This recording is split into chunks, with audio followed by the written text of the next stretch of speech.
And generally speaking, there are two ways to establish causality, the good old randomized control trials, and then you have the observational data, you have your quasi-causal methods, arising out of those observational data.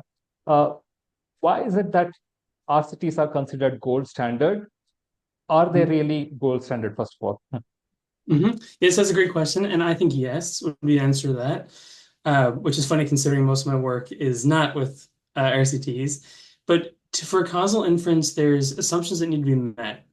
How easy, quote unquote, it is to meet these assumptions depends on the method. So, for example, for an RCT, it's easier to meet the assumption of exchangeability because you're randomizing patients. So both patients, you're breaking that the arrow in a DAG between a confounder and the treatment variable or the exposure.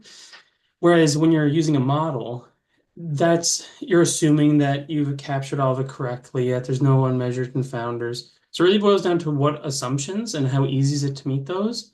That's not to say that every RCT should be viewed as a gold standard. In my opinion, a well-conducted RCT is the gold standard, but there's also caveats to that. An RCT is a controlled environment. You do have people who are participating in it that may be different. So one example is medication adherence. In an RCT, you can account for that, and there's trials that do.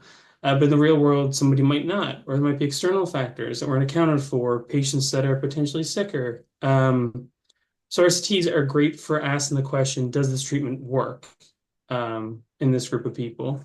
But that's not without caveats. And sometimes I think observational studies get a bad rap because they're not necessarily worse, they're just different.